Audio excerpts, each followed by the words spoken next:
সামাজিক ন্যায় বিচার ও রাষ্ট্র সংস্কারই অন্তর্বর্তী সরকারের প্রধান চ্যালেঞ্জ, মানবাধিকার ও বাকস্বাধীনতার বাংলাদেশ গড়ার অঙ্গীকার। বিএনপি জামায়াতের সম্পর্কের কোনো অবনতি ঘটেনি, মতপার্থক্যকে রাজনৈতিক সৌন্দর্য হিসেবেই দেখছেন দু দলের নেতারা। এটা যার যার চিন্তার মুক্ত চর্চা এবং এটি হচ্ছে বিউটি অফ ডেমোক্রেসি। এটা মেনে নেওয়া আমাদের সকলের জন্য কল্যাণকর। সম্পর্কটা নতুন করে বাঁক সৃষ্টি হয়নি কোনো। নিজের ভুল যদি নিজে না ধরতে পারি, অন্যজন ধরিয়ে দেয়, সেটাকে তো আমরা স্বাগত জানাই। ডেঙ্গু আতঙ্কে আরেক দুশ্চিন্তা, চিকুনগুনিয়া শনাক্ত না হওয়ায় জানা যাচ্ছে না প্রকৃত সংখ্যা, সচেতন হওয়ার তাগিদ।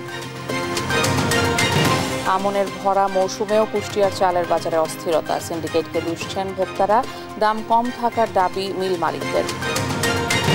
এবং মালদ্বীপের বিপক্ষে আজ বাংলাদেশের অগ্নি পরীক্ষা, প্রথম ম্যাচের হতাশা ভুলতে চান ক্যাপ্টেনরা, বছরের শেষ ম্যাচ রাঙানোর লক্ষ্য। দেখছিলেন শিরোনাম সংবাদ, দুপুরের সঙ্গে আছি আমি ইশিকা আজিজ। আগামীর বাংলাদেশ হবে ন্যায় বিচার, মানবাধিকার এবং বাক স্বাধীনতার উল্লেখ করে প্রধান উপদেষ্টা ডক্টর মোহাম্মদ ইউনূস বলেছেন, সামাজিক ন্যায় বিচার ও রাষ্ট্র সংস্কারই অন্তর্বর্তী সরকারের প্রধান চ্যালেঞ্জ। শনিবার সকালে রাজধানীর প্যান প্যাসিফিক হোটেল সোনারগাঁওয়ে বে অব বেঙ্গল কনভারসেশনের উদ্বোধনী অনুষ্ঠানে যোগ দিয়ে প্রধান উপদেষ্টা আরও বলেন, সবাইকে সঙ্গে নিয়ে একটি আধুনিক সমাজ গড়ার আওয়াজ তুলেছেন তরুণরা। এ সময় প্রধান উপদেষ্টা বিদেশি অতিথিদের আহ্বান জানিয়ে বলেন, নতুন একটি বিশ্ব গড়ার বিষয়ে ভাবতে হবে এখনই। কনভারসেশনে ৮০টিরও বেশি দেশ থেকে ২০০ জনের বেশি আলোচক, ৩০০ জন প্রতিনিধি সহ অংশ নেন ৮০০ জন। ৩ দিন ব্যাপী এ সম্মেলন চলবে ১৮ নভেম্বর পর্যন্ত। Barely 100 days back. Is the work of millions of voices, voices of the entire nation, voices that have demanded change, voices that continue to push us all to build a future based on human rights, freedom of speech, justice, and inclusion. দেশে বাস্তব কাজ করার মতো যথেষ্ট পরিমাণ psychometrics test নেই কোনো IQ test. এ নিয়ে উদ্যোগ নেওয়া প্রয়োজন মনে করেন প্রাথমিক ও গণশিক্ষা মন্ত্রণালয়ের উপদেষ্টা অধ্যাপক ডাক্তার বিধান রঞ্জন রায় পোদ্দার। সকালে ঢাকা বিশ্ববিদ্যালয়ের টিএসসিতে সেকেন্ড ইন্টারন্যাশনাল কনফারেন্স অন সাইকোমেট্রিক্সে যোগ দিয়ে এমন কথা বলেন তিনি। বলেন, দেশের সাইকোমেট্রিক্স কাউন্সিলিংয়ের বিষয়ে সচেতনতা তৈরি হয়েছে, তবে দেশে এ বিষয়ে যথেষ্ট গবেষণার অভাব রয়েছে। বলেন, প্রাইমারি টিচার নিয়োগের ক্ষেত্রে সাইকোমেট্রিক টেস্ট করার উদ্যোগ নেওয়া প্রয়োজন, তবে তার আগে বাংলাদেশের জন্য উপযোগী টেস্ট ব্যবস্থা গড়ে তোলার উপর গুরুত্ব দেন তিনি। পাশাপাশি সাইকোমেট্রিকের প্রয়োজনীয়তাও বাড়াতে হবে সচেতনতা। সাইকোলজি যদি সায়েন্স হয়, আমার মনে হয় সাইকোমেট্রি হচ্ছে একটা টেকনোলজি অ্যাপ্লিকেশন, কিভাবে আমরা সায়েন্সকে অ্যাপ্লাই করতে পারি। মানুষকে নিয়ে যখন ড্রিল করি, যে কোনো সোশ্যাল ব্যাপার হোক, আমরা মেডিসিনের প্র্যাকটিসই হোক কিংবা রিক্রুটমেন্টের ক্ষেত্রে হোক, যে কোনো ক্ষেত্রেই হোক, কারণ মানুষকে নিয়ে ড্রিল করা মানে তো মানুষের মনকে নিয়ে ড্রিল করার প্রসঙ্গ। আর এইটার অ্যাক্টিভিটির এক ধরনের মেজারমেন্টই সাইকোমেট্রি। শেখ হাসিনার কর্তৃত্ববাদ প্রতিষ্ঠায় বিচার বিভাগ অনুঘটক হিসেবে কাজ করেছে বলে মন্তব্য করেছেন টিআইবি নির্বাহী পরিচালক ডক্টর ইফতেখারুজ্জামান। শনিবার সকালে টিআইবির আয়োজনে সুপ্রিম কোর্ট রিপোর্টার্স ফোরামের সদস্যদের এক কর্মশালায় তিনি কথা বলেন, জানান বিচার বিভাগ ও গণমাধ্যমের স্বাধীনতা অঙ্গাঙ্গিভাবে জড়িত।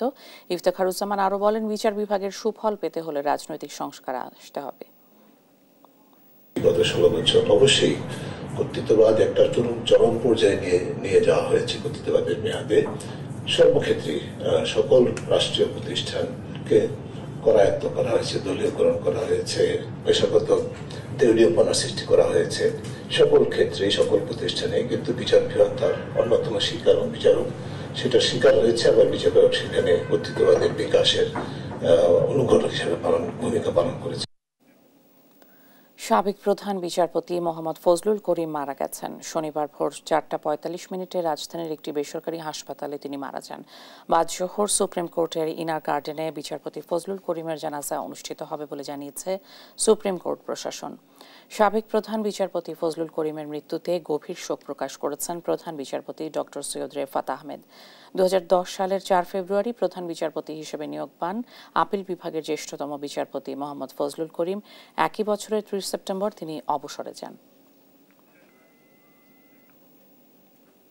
দেশের রাজনীতিতে 25 বছরের মিত্রতা বিএনপি ও জামায়াতের মধ্যে।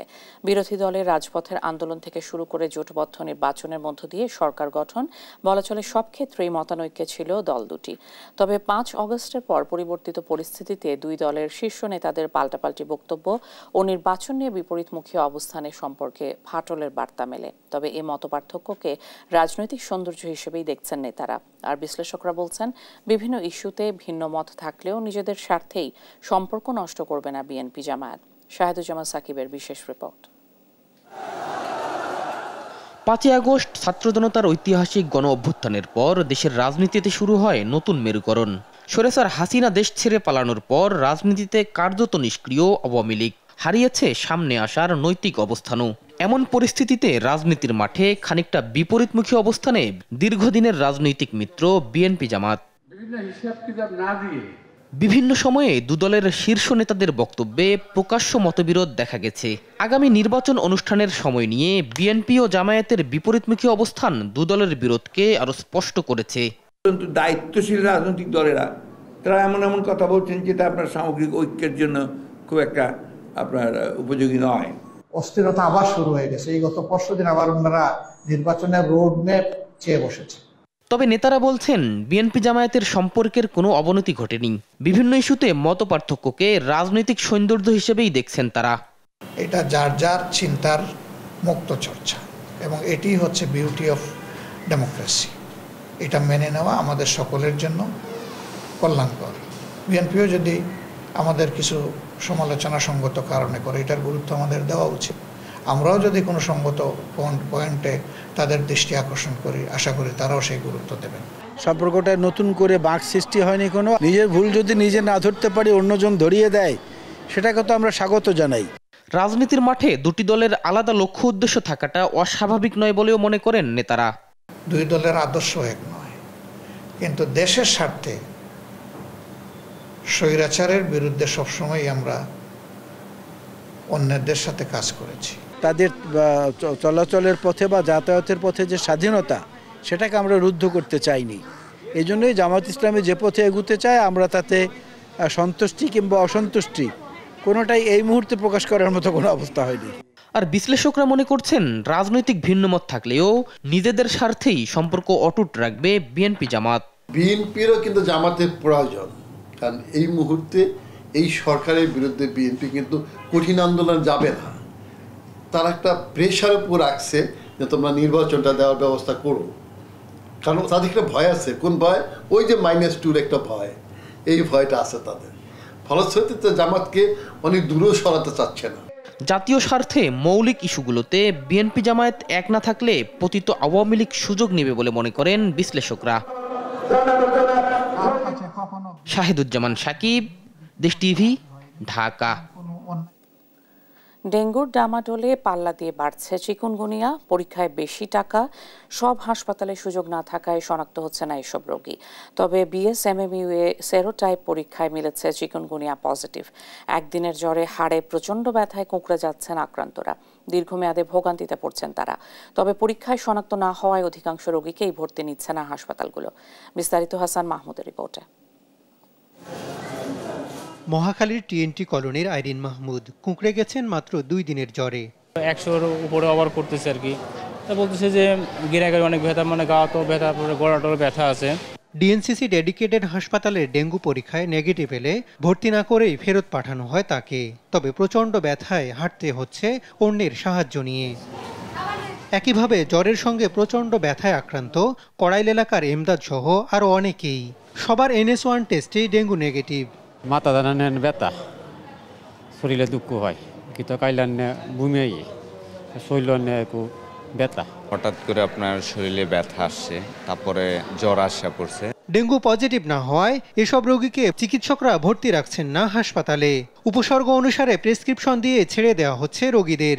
ডেঙ্গুর সাথে সাথে চিকুনগুনিয়াটা হচ্ছে কিন্তু আমাদের ওই যে আরটিপিসিআরটা করতে দিতে পারছি না আমরা, যেহেতু তার জন্য ওটা আসলে বোঝা যাচ্ছে না, কারণ রোগীটা খরচের ব্যাপার থাকে। তো হচ্ছে সেক্ষেত্রে সিবিসিটা হচ্ছে একটু রিপিট করলে আমরা বুঝি যে এটা হয়তো ডেঙ্গু না, হয়তো আরেকটা ভাইরাল ফিভার বা চিকুনগুনিয়া হচ্ছে তার হয়েছে, এটা বোঝা যায়। তবে প্রশ্ন থেকেই যায়, কেন এই দুর্বিষহ ব্যথা আর কোন রোগেই বা আক্রান্ত তারা? এ প্রশ্নের উত্তর খুঁজতে আমরা যাই বিএসএমএমইউ হাসপাতালে। ডিএনসিসি হাসপাতালের মতো একই উপসর্গ নিয়ে অপেক্ষায় রোগীরা। ভাইরোলজি বিভাগের সেরোটাইপ পরীক্ষায় চিকুনগুনিয়া পজিটিভ আসে তাদের। ডেঙ্গুর সাথে পাল্লা দিয়ে নীরবে বাড়ছে চিকুনগুনিয়া। তবে এডিস মশাবাহিত এই রোগটি নিয়ে চিকিৎসকদের আরও সচেতন হবার তাগিদ বিশেষজ্ঞদের। তো এটা একটা আপনার নিশ্চিতকরণ পরীক্ষা, সুতরাং এটা নির্দ্বিধায় বলা যায় যে বর্তমানে যে ডেঙ্গু আউটব্রেক চলছিল গত কয়েক মাস ধরে, সেটার সাথে এখন নতুনভাবে আমাদের মধ্যে চিকুনগুনিয়া সংক্রমণও আমাদের রোগীদের মধ্যে ছড়িয়ে পড়েছে। কিছু ওষুধে জ্বর কমলেও দীর্ঘমেয়াদে ব্যথা থাকে চিকুনগুনিয়ার, তৈরি হয় নানা জটিলতা। চিকুনগুনিয়া জ্বরে দেখা যাচ্ছে যে জ্বর প্রচণ্ড হয়, কিন্তু ব্যথাটা হয় গিরা ফুলে যায়, এবং র্যাশটা সাধারণত জ্বরের কারো কারো সাথেই উঠে, কারো 1-2 দিন পরেই দেখা যাচ্ছে র্যাশ উঠে গেছে, এবং বেশ চুলকানি হয় কারো ক্ষেত্রে। অন্যান্য উপসর্গও আছে। ডেঙ্গিতে যেমন প্ল্যাটেলেট কাউন্ট খুব শার্প ফল করে, অনেক কমে, কিন্তু চিকুনগুনিয়ার পেশেন্টদের অত প্ল্যাটেলেট কমে না। আরটিপিসিআর পরীক্ষা ছাড়া চিকুনগুনিয়া নির্ণয় করা সম্ভব নয়। সহজে শনাক্ত করতে না পারায় জানা যাচ্ছে না আক্রান্তের প্রকৃত সংখ্যাও। হাসান মাহমুদ, দেশ টিভি, ঢাকা। গাজীপুরের কালিয়াকৈর উপজেলার মূর্তিমান আতঙ্ক সাইজুদ্দিন আহমেদ। শেখ হাসিনা সরকারের পতনের পর বিএনপির নাম ভাঙিয়ে জমি ও মার্কেট দখল, ঝুট ব্যবসা নিয়ন্ত্রণ নিয়ে নতুন করে আলোচনায় আসেন তিনি। আওয়ামী লীগের সময়েও লিয়াজো করে চালিয়েছেন অপরাধের সাম্রাজ্য। সাইজুদ্দিন ও তার বাহিনীর ভয়ে পালিয়ে বেড়াচ্ছেন বেশ কয়েকটি পরিবার। তার বিরুদ্ধে উপজেলা নির্বাহী অফিসার, কালিয়াকৈর থানা এবং গাজীপুরের অস্থায়ী সেনা ক্যাম্পে জমা পড়েছে বেশ কয়েকটি অভিযোগ। বিস্তারিত ডেস্ক রিপোর্টে। 2004 সালে গাজীপুর জেলা ছাত্রদলের যুগ্ম সম্পাদক সাইদুর রহমান স্বপন বক্সিকে হত্যা করে আলোচনায় আসেন সাইজুদ্দিন আহমেদ। পরে আওয়ামী লীগের সাথে আঁতাত করে অপরাধ সাম্রাজ্য গড়ে তোলেন তিনি। 2022 সালে বিএনপির কালিয়াকৈর পৌর শাখার যুগ্ম সম্পাদক হন সাইজুদ্দিন। বিএনপি নেতাকর্মীরা নিপীড়নের শিকার হলেও আওয়ামী লীগের সাথে সম্পর্ক রেখে জমি ও ব্যবসা দখল সহ বিভিন্ন অপকর্ম চালিয়ে যান। 5 আগস্ট ক্ষমতা পরিবর্তনের পর আরও বেপরোয়া হয়ে ওঠেন তিনি। 6 আগস্ট চন্দ্রা সাহেবপাড়া এলাকায় তার নেতৃত্বে হামলা ও ব্যাপক ভাঙচুর হয়। ভুক্তভোগী জনির পরিবার 2 মাসেরও বেশি সময় বাড়ি ছাড়া। আমার বাসায় ভাঙচুর চালানো হয়। আমার বাসা থেকে টাকা পয়সা লুটপাট থেকে শুরু করে যাবতীয় স্বর্ণগণ্য যা আছে আমার বাসা থেকে লুটপাট করে, আমাকে যেখানে পাবে সেখানে মেরে ফেলবে এরকম হুমকি প্রদান করে আমাকে। শফিপুর বাজারের আব্দুল কাদের সহ আরও 4 ব্যবসায়ী সাইজুদ্দিনের বিরুদ্ধে দোকান দখলের অভিযোগ তুলেছেন। আনসার একাডেমির পাশে 32% জমি দখল করে সাইনবোর্ড ঝুলিয়েছেন সাইজুদ্দিন, যার মূল্য প্রায় 4 কোটি টাকা। খালেক চৌধুরীকে হত্যার হুমকি দেয়, প্রাণনাশের হুমকি দেয়। এই অবস্থায় তারা ওই যে মার্কেটটা সম্পূর্ণ বেআইনিভাবে এবং সন্ত্রাসী কায়দায় এই মার্কেটটা দখল করে নেয়। সাইজুদ্দিনের অপকর্মে দলের ভাবমূর্তি নষ্ট হচ্ছে, তার বিরুদ্ধে ব্যবস্থা নেওয়া হবে বলে জানান বিএনপি নেতা ডাক্তার মাজহারুল আলম। বিএনপি আকাশ পরিমাণ উচ্চতার একটা দল, এর বিচ্ছিন্ন কতিপয় লোকের জন্য যদি কোনো বিএনপির এই সমস্ত দুর্নাম করতে চায়, আমাদের হাইকমান্ড সরাসরি সে সমস্ত ব্যাপারে অ্যাকশন নিতেছেন। এবং অভিযোগের বিষয়ে জানতে সাইজুদ্দিন আহমেদের বাসায় গিয়ে পাওয়া যায়নি তাকে। টেলিফোনে বলেন কোর্টে গিয়ে খোঁজ নেন, স্পটে গিয়ে দেখেন। পরে স্থানীয় এক সাংবাদিকের সঙ্গে কথা বলতে বলেন তিনি। তারা বাড়ি ছাড়া করছেন, বনের জমি দখল করছেন, এরকম অভিযোগ আসছে আর কি। বনে যায় জিজ্ঞেস করেন, ফরেস্ট অফিসে জিজ্ঞেস করেন ভাই, ওরা আপনি আদালতে যে খবর নেন। আলিম ভাই আপনাদেরকে কালকে একটু খুঁজছিল, বুঝতে পারছেন? আমরা তো আপনাদের ট্রেস করতে পারতেছিলাম না। আপনার নিজের বক্তব্যটা বলেন। আমি তো বললামই, ওইখানে বক্তব্য শুনেন, আমার বক্তব্য আমি বলছি, আমার যেটা বক্তব্য ভাই। সাইজুদ্দিনের অপকর্ম বন্ধে দ্রুত তাকে গ্রেপ্তার করে আইনের আওতায় আনার দাবি জানিয়েছেন এলাকাবাসী। নিউজ ডেস্ক, দেশ টিভি। মাদারীপুরে কালকিনিতে বোমা হামলায় আহত বিএনপি কর্মী মোহাম্মদ সুজন সর্দার মারা গেছেন। গতরাতে ঢাকা মেডিকেল কলেজ হাসপাতালে মারা যান তিনি। নিহত সুজন সর্দার কালকিনি উপজেলার শিকারমঙ্গল গ্রামের মিজানুর রহমান সর্দারের ছেলে। এর আগে গেল বৃহস্পতিবার দুপুরে কালকিনি উপজেলার এনায়েতনগর ইউনিয়নের ফাঁসিয়াতলা বাজারে বিএনপির উদ্যোগে জিয়া মঞ্চের এক প্রস্তুতিমূলক সভায় যাওয়ার সময় খালেকের হাট নামক স্থানে বোমা হামলায় আহত হন সুজন সহ 5 বিএনপি নেতাকর্মী। পরে সুজন সর্দারকে সেদিনই ঢাকা মেডিকেল কলেজ হাসপাতালে পাঠানো হলে চিকিৎসাধীন অবস্থায় শুক্রবার রাতে মারা যান তিনি।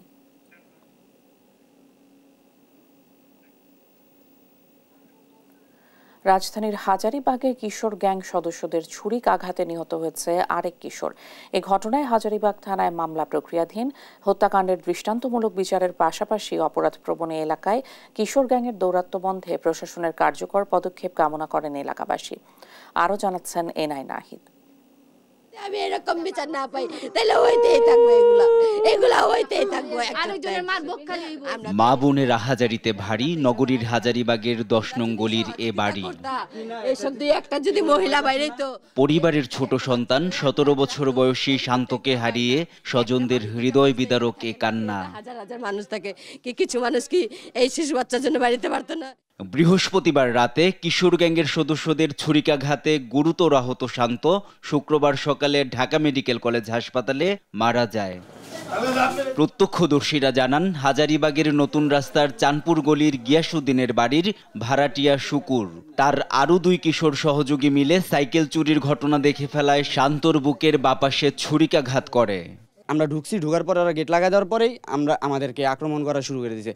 পরে আমরা বাঁচাইতে মানে আমার বন্ধু যাকে মেরা ফেলছে ওকে বাঁচাইতে গেছি, পরে আমাকে ওই যে আহত করছে আর কি। চাক্কু নিয়ে ওই আমার বন্ধুকে একটা পার দিল, এখানে পার দিল যে আমার বন্ধুর ফুসফুসে জানা মতো ফুসফুসে খোঁচা লাগছে, তার জন্য আমার বন্ধু মারা গেছে। এই সময় ছেলেহারা বাবা মা শান্তর হত্যাকারীদের সর্বোচ্চ বিচার দাবি করেন। সবার সামনেই তো মারা হয়েছে, অনেকের সামনেই তো মারা হয়েছে, অনেকেই তো দেখছে মারতে। আমরা তো এখানে ছিলাম না, বাড়ি চাই না, কিছু চাই না, আর আমার ছেলেরা দিতে পারবে না। আমি অবশ্যই ওনাদের ফাঁসি চাই, যে করছে আমি কারোরে মাফ করতে চাই। আমার ছেলেরে যারা হত্যা করছে তাদের ফাঁসি চাই। এদিকে হত্যাকাণ্ডের দৃষ্টান্তমূলক বিচারের পাশাপাশি সার্বিকভাবে অপরাধপ্রবণ এলাকায় নিরাপত্তায় কিশোর গ্যাংয়ের দৌরাত্ম্য বন্ধে সেনা অভিযান চান এলাকাবাসী। পুলিশ প্রশাসন আইসা চেক করুক, একটা আইডি কার্ড দেখাইতে পারবে না, বাড়িওয়ালাও দেখাইতে পারবে না যে তার কাছে কোন আইডি কার্ডের ফটোকপি আছে। সেনাবাহিনী আসুক, আইসা তারা দেখুক। ওই জায়গাটা খুব নিরিবিলি এলাকা, ওইখানে মানুষের খালি আমার না আর আমার ভাইয়েরও না, আর অনেক মানুষের চলাফেরা করতে কষ্ট হয়ে যায়। আইনশৃঙ্খলা বাহিনীর কাছে আমাদের একান্তভাবে আর কি অনুরোধ থাকবে যাতে আপনারা আইনশৃঙ্খলা বাহিনী আপনারা যাতে এটার অ্যাকশনে যান। হাজারীবাগ থানায় হত্যা মামলা প্রক্রিয়াধীন আছে বলে জানিয়েছেন পুলিশের এডিশনাল ডেপুটি কমিশনার জিসানুল হক। এনআই নাহিদ, দেশ টিভি, ঢাকা। আমনের ভরা মৌসুমেও কুষ্টিয়ার চালের বাজারে কমেনি অস্থিরতা। নেই সরকারের চাল আমদানির ওপর শুল্ক ছাড়ের প্রভাবও, বরং চালের দাম কমার বদলে প্রকারভেদে মিলগেটে বেড়েছে কেজি প্রতি 2 থেকে 3 টাকা। আমনের ভরা মৌসুমেও চালের দাম না কমাকে মিল মালিকদের কারসাজি বলছেন ভোক্তারা। তবে মিল মালিকদের দাবি ধানের দাম অনুসারে কমই রয়েছে চালের দাম। ইরফান রানার ক্যামেরায় কুষ্টিয়া থেকে নাহিদ হাসান তিতাসের রিপোর্ট। আমনের ভরা মৌসুমেও স্বস্তি ফেরেনি কুষ্টিয়ার চালের বাজারে। বিগত বছরগুলোতে ভরা মৌসুমে চালের দাম কমলেও এবছর তা একেবারেই ব্যতিক্রম। প্রকারভেদে কেজিতে চালের দাম বেড়েছে 2 থেকে 3 টাকা। দাম নিয়ন্ত্রণে চাল আমদানির ওপর সরকারের শুল্ক ছাড়ের 1 মাস পেরিয়ে গেলেও তারও কোনো প্রভাব পড়েনি বাজারে। কুষ্টিয়ার বাজারগুলোতে সরু মিনিকেট চাল বিক্রি হচ্ছে 70 থেকে 71 টাকা কেজি দরে। কাজললতা চাল বিক্রি হচ্ছে 65 থেকে 68 টাকা কেজি। আর মোটা আটাশ চাল বিক্রি হচ্ছে 56 থেকে 58 টাকা কেজি দরে। খুচরা বিক্রেতারা বলছেন মিলগেট থেকে বেশি দামে চাল কিনতে হচ্ছে বলেই বিক্রি করছেন বেশি দামে। আমদানিকৃত চাল বাজারে না আসলে কমবে না চালের দাম। সরকার যদি ভারত বা অন্য দেশ থেকে চাউল যদি এই মুহূর্তে আমদানি না করে, চাউলের দাম কোনো রকমই কমার সম্ভাবনা পাওয়া যাচ্ছে না। ধানের দাম বেশি হওয়ার কারণে মিলারই চালের দামটা, পুরাতন ধানের চালটা কমাচ্ছে না, যার ফলে মার্কেটেও কমছে না। এদিকে দীর্ঘদিন ধরে চলা চালের বাজারের এমন অস্থিরতাই বেকায়দায় পড়েছে নিম্ন ও মধ্য আয়ের মানুষেরা। দুষছেন মিল মালিকদের সিন্ডিকেটকে। সাধারণ মানুষ আমরা কিনতেই পারছি না, খুব কষ্ট হচ্ছে। এই সরকারের কাছে দাবি এই সিন্ডিকেটটা ভাঙুক। নতুন ধান উঠছে, তা তো সম্ভব হয় না কোনার, এখন মনিটরিং করছে বাজার ঠিক আছে, ওনারা বাড়ায় গেলে পরে আবার সে একই রকম সিন্ডিকেট শুরু হয়ে যায়।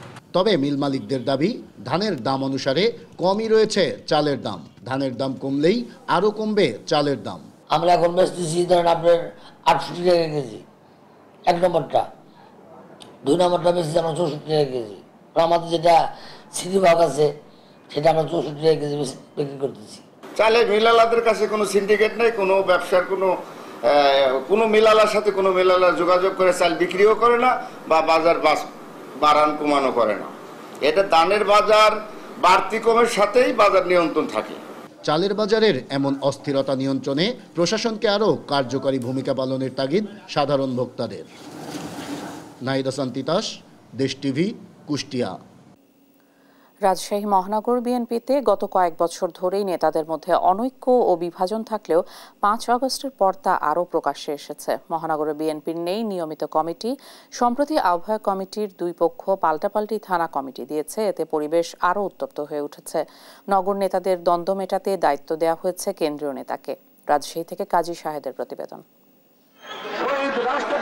2021 সালের বুলবুল মিলন কমিটি বিলুপ্ত করে এরশাদ আলী ঈশাকে আহ্বায়ক ও মামুনুর রশিদকে সদস্য সচিব করে মহানগর কমিটি ঘোষণা করে কেন্দ্র। এই কমিটি নেতাকর্মীদের নিয়ে সাংগঠনিক সফলতা পেলেও নগরের সর্বস্তরের নেতাকর্মীদের ঐক্যবদ্ধ করতে পারেনি বলে অভিযোগ দলীয় নেতাকর্মীদের। তবে আহ্বায়ক কমিটির নেতাদের দাবি, দলটির সিনিয়র নেতারা সহযোগিতা না করে উল্টো এই কমিটিকে ব্যর্থ করতে চালিয়েছেন নানা কৌশল।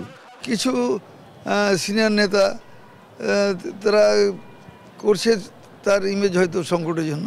আমাদের কমিটিকে বিভিন্নভাবে আমাদের কেন্দ্রের কিছু লোক আছে সঙ্গে জড়িত, ওরা চেষ্টা যে কমিটিটা ডিফল্ট করুক, তার সেরকম কমিটি ডিফল্ট করুক, তারা আমরা যেভাবে একটা কমিটি নিয়ে নিতে পারি। কমিটি ঘোষণার কয়েকদিন পর থেকেই আহ্বায়ক কমিটির 4 সদস্য আলাদা কর্মসূচি পালন করছেন। জাতীয় সংহতি ও বিপ্লব দিবসের কর্মসূচিতে মাঠে দেখা গেছে মিনু মিলনকে। তারা বলছেন কয়েকজন নেতার সংগঠন বিরোধী কাজের প্রতিবাদে তাদের অবস্থান। কেউ কিছু আছে উচ্ছিষ্ট, তারা দলের নাম ভাঙিয়ে অপকর্ম করছে, তাদেরকে আমরা দলের নেতা বা কর্মী হিসেবে গণ্য করি না। এবং আমাদের দলের চেয়ারম্যান তারেক রহমান সাহেবও বলে দিয়েছে ইতিমধ্যে দেশে 500 জনের মতো বহিষ্কার হয়ে গেছে। রাশিয়া থেকেও অনেকে বহিষ্কার হয়ে যাবে। দলিল অফিসেও যে আওয়ামী লীগের নেতৃবৃন্দকে সেখানে তাদেরকে বসিয়েছে, তাদেরকেই আবার যদি তারা 17 বছর যারা ভোগ করলো তাদেরকেই যদি আবার ভোগে আমরা ব্যস্ত হয়ে যাই আমাদের দলের লোকজন, তাহলে এই কমিটির সাথে তো সাধারণ কর্মী, আমরা একটু সাধারণ কর্মী, তৃণমূল পর্যায়ের কর্মী, আমরা থাকতে পারি না। গত 3 বছরে 2 পক্ষের দ্বন্দ্ব না মেটাই সমঝোতায় এবার দায়িত্ব নিয়েছে কেন্দ্র। বিএনপি চেয়ারপারসনের উপদেষ্টা আব্দুল সালামকে দায়িত্ব দেওয়া হয়েছে এ সমস্যার সমাধানের। ইতিমধ্যে এদের সাথে মিটিং করছি, ঢাকা ও দুবার মহানগর জেলা, এবং একসাথে যাতে কাজ করতে পারে সেটার জন্য, প্লাস যাতে সবাই মিলেমিশে মানে ইউনিট গুলো গঠন করতে পারে, তারপর সম্মেলনটা যাতে করতে পারি, এটার জন্য সবাই যৌথভাবে যাতে কাজ করে সেটার জন্য আমরা চেষ্টা করছি। আগামী 18 ও 19 নভেম্বর দলটির স্থায়ী কমিটির সদস্য মির্জা আব্বাসের রাজশাহী সফর ঘিরে দুপক্ষই নিয়েছে আলাদা প্রস্তুতি। তার আগেই বিদ্যমান দ্বন্দ্ব মেটাতে চান কেন্দ্রীয় এই নেতা। কাজী শাহেদ, দেশ টিভি, রাজশাহী। ঘন কুয়াশার কারণে দৃষ্টিসীমা কম থাকায় 2 ঘন্টা বন্ধ থাকার পর সৈয়দপুর বিমানবন্দরে উড়োজাহাজ উঠানামা চালু হয়েছে। শনিবার সকাল 8:30টায় প্রথম ফ্লাইট সৈয়দপুর বিমানবন্দরে অবতরণ করার কথা থাকলেও 2 ঘন্টা পর সকাল 10:30টায় নভো এয়ার ও এয়ার অ্যাস্ট্রার 2টি ফ্লাইট সৈয়দপুর বিমানবন্দরে অবতরণ করে। এতে সৈয়দপুর বিমানবন্দরে প্রায় 150 জন যাত্রীর যাত্রা বিলম্ব হয়েছে। বিমানবন্দর আবহাওয়া অফিস জানান, সকাল 9টায় বিমানবন্দর এলাকায় দৃষ্টিসীমা 300-400 মিটার থাকায় বিমান চলাচলে বিঘ্ন ঘটে। এছাড়া গত শুক্রবার সকালে নির্ধারিত সময়ের 2 ঘন্টা পর বিমান চলাচল স্বাভাবিক হয়।